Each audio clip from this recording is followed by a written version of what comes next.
The Spyglass.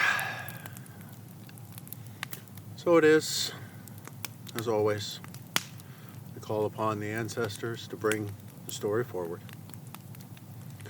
We ask the story to come and join us, to be here with us.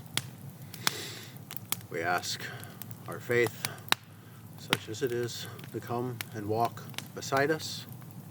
For my part, I ask Jesus Christ to come and sit with me while we join the story. And so it is, we go to be with the story, The Spyglass.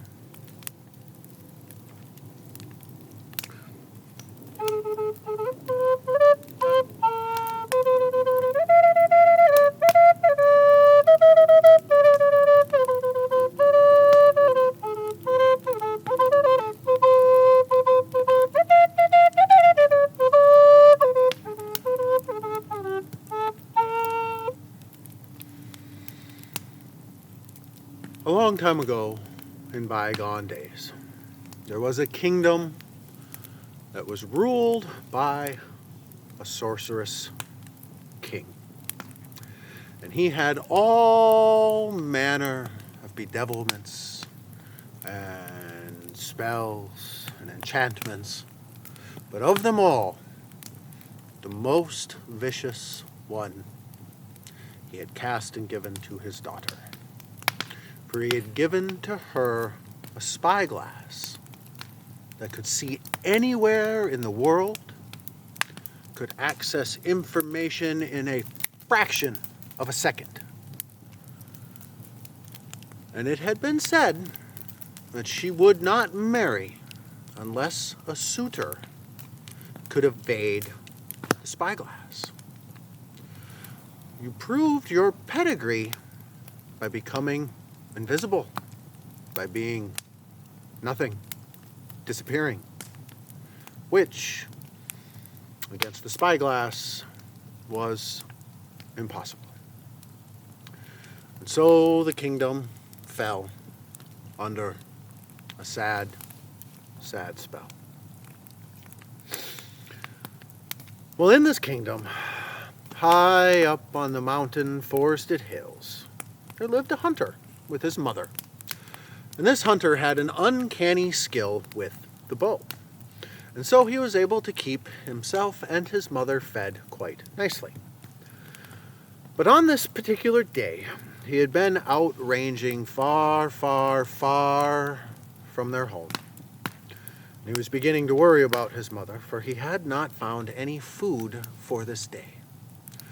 And as night fell, he decided to make camp and go a little farther the next day, for he did not want to return empty-handed. And upon the next morning, he continued to travel, wandering through the forest looking for his food. And as he was wandering, he came across an eagle perched upon a high boulder just along the roadside. And just as he was pulling back his bow, the eagle took notice of him and spoke to him in the high, lofty tones of eagles. "Spare me, and I shall be useful to you. I shall give you a feather from my tail, and should you have need of me, burn it, and I shall come to you." Well, the hunter, quite intrigued by this, decided to take him up on the offer. After all, having an ally may come in useful. And so it was, he took the eagle's feather, and the eagle feather went on about its way. And so it was, he continued traveling, and as it got on towards afternoon, he should happen upon a goat. Now this he thought he might catch and bring back. But as he was about to pounce, the goat turned around, and in that gruff, goaty voice, "Spare me, and I will be useful to you. I shall give you a tuft of my beard, and should you ever have need of me, burn it, and I shall come for thee." Well, realizing that he was gathering allies and not food, the hunter decided to take the goat up on its offer, took the tuft of beard, and put it in his backpack, and continued on about his way. Well, 2 days now without any sustenance. He was starting to get a little tired, and maybe even a wee bit dizzy.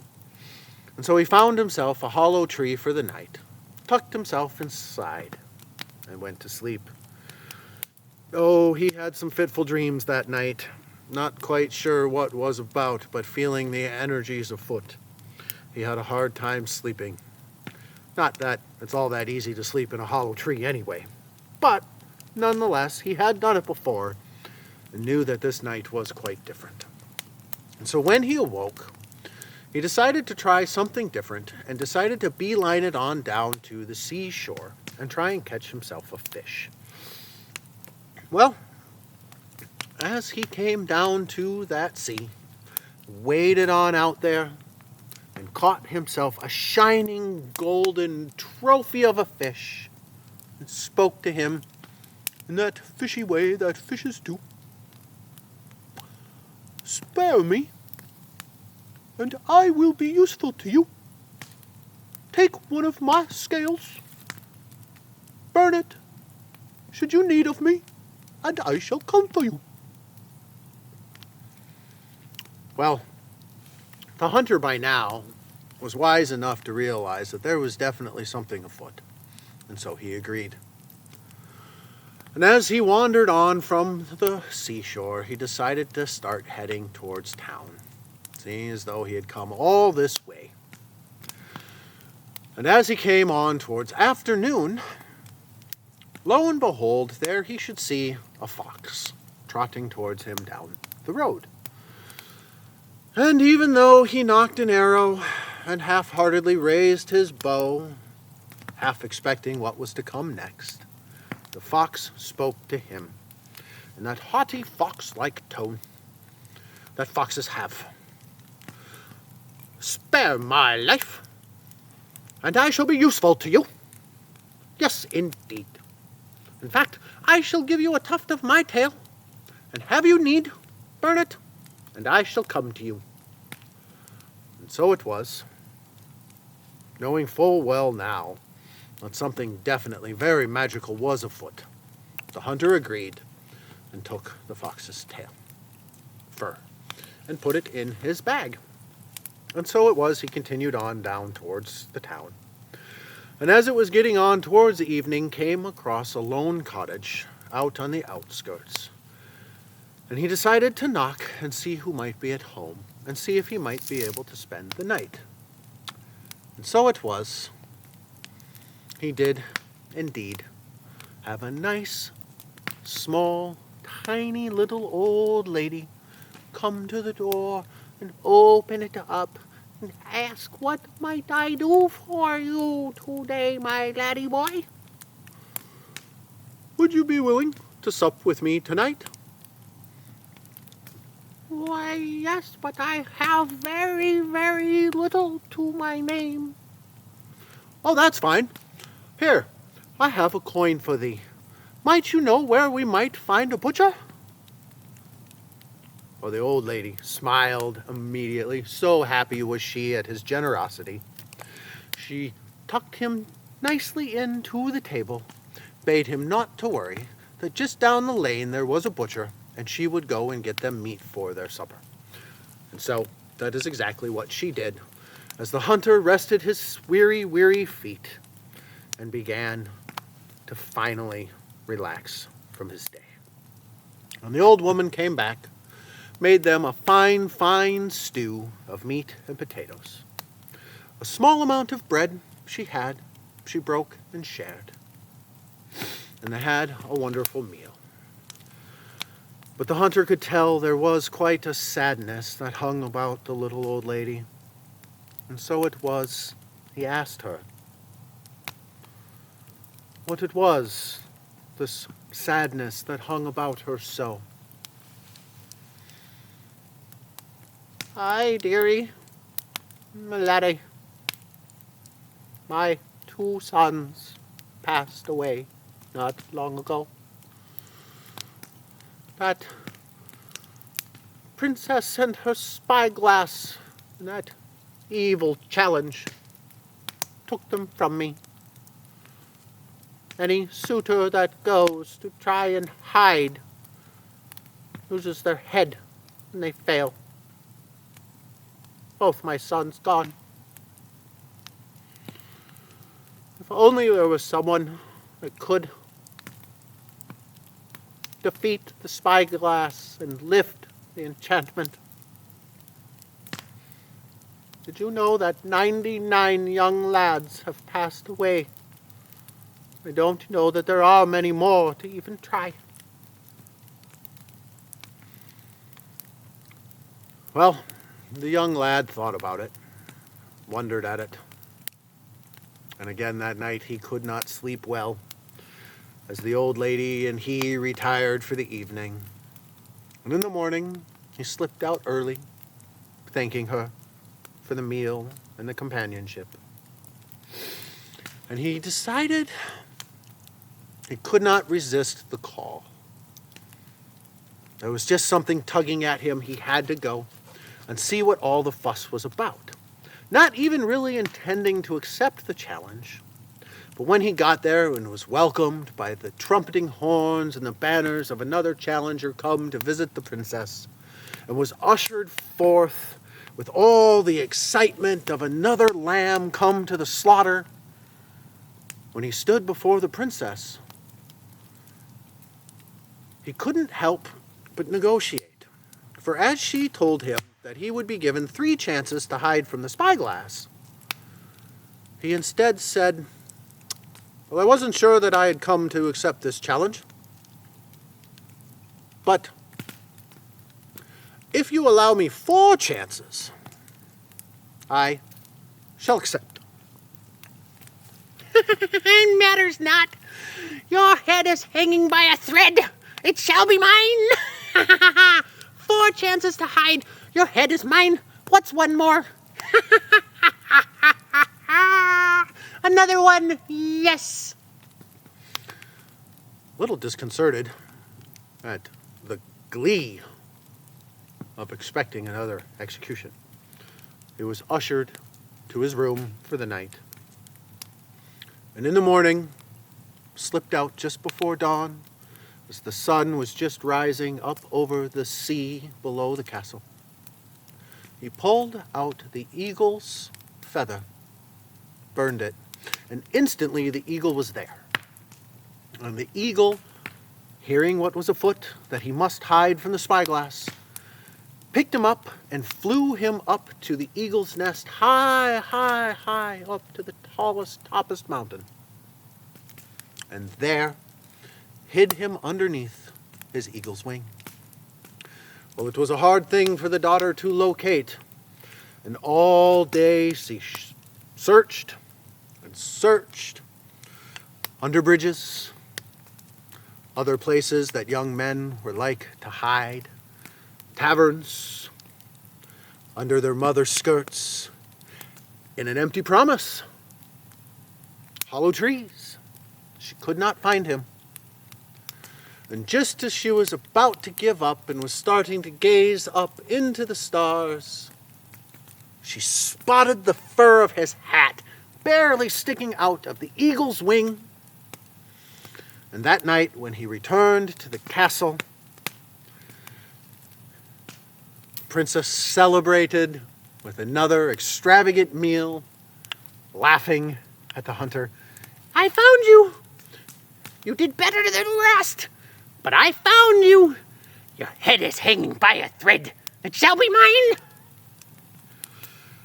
Not feeling too hungry, the hunter disappeared quite quickly to his room.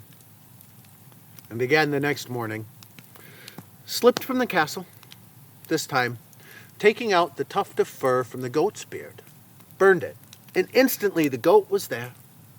And hearing about his need to hide from the spyglass, picked him up and carried him all the way to the edge of the known world. There dug a pit, laid the hunter down in it, and sat on top of him, hiding him nearly completely. And it was a hard thing for the daughter to locate.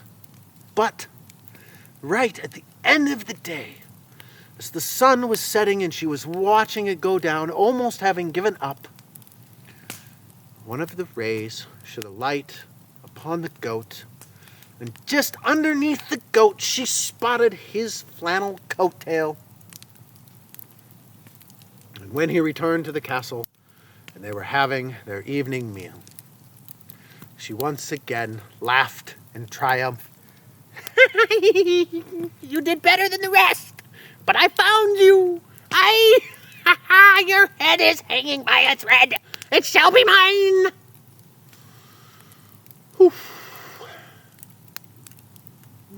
Still not very hungry.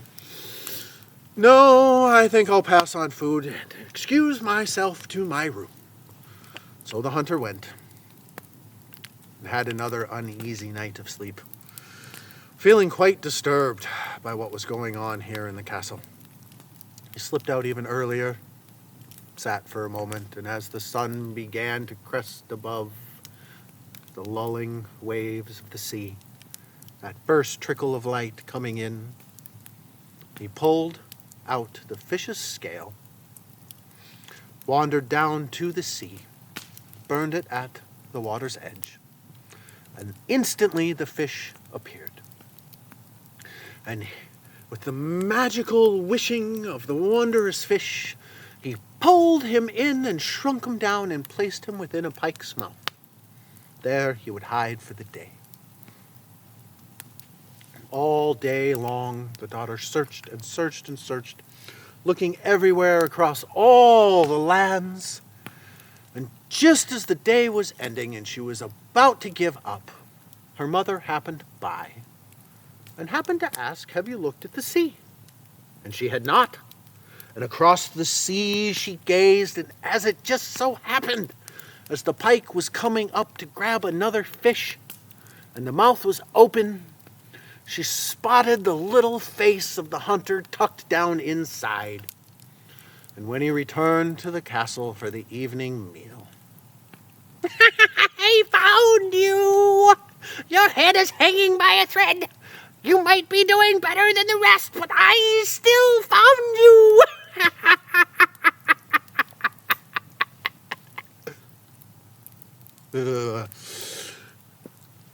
grabbing just a small piece of bread, hurrying to his room. It had been a couple of days. He needed at least a little something to stop the queasiness. Pretty sure the queasiness wasn't from hunger. He tried to sleep, but was very restless that night. That night at dinner, there was great admiration, though, for this young hunter who had managed to stretch this affair so long and narrowly evaded her. There might have even begun to be a tiny bit of hope that maybe tomorrow, on his last day, he might have one more trick to fool her and lift the spell. Well, the hunter woke up just at sunset. As it rose above the ocean. And there he burned the tuft of the fox's tail. And when the fox learned that he had to hide from the spyglass and all the other places that the animals had hid him, the fox scoffed and said, "Ha! It is by my great intelligence that foxes are known for that we shall triumph this day. I have it. Wait here. Worry not." And the fox burrowed underneath, back under the castle, right up underneath the feet of the princess. And the hunter scurried in and nestled down right underneath her feet. And try as she might, all day, searching, and searching some more, she could not find him. And that night, when he returned to the feast, the hall was joyous, except for her. So frustrated was she, so exasperated, she asked him if she might have one more day to try and locate him. The hunter didn't even have to think about it. In fact, he simply said, "Since you gave me one more day, I shall give you another day. And so it shall be, you will not find me on the morrow either." And that night, slightly subdued, she did not threaten him that his head was on a thread, and he stayed and ate of the meal. And in the morning, when he awoke, slipped down around the castle to the burrow, crawled up underneath the princess's feet once more. And again, all day, searching, she could not find him. And in such frustration at the end of the day, she hurled the spyglass from her, crashing upon the wall. It shattered, falling, and the shards undulating up in an inky, familiar darkness, left out the castle window and faded away. It seemed the sun was just a little brighter as it set. And that very night, the sorceress king left the castle and disappeared, never to be heard from again.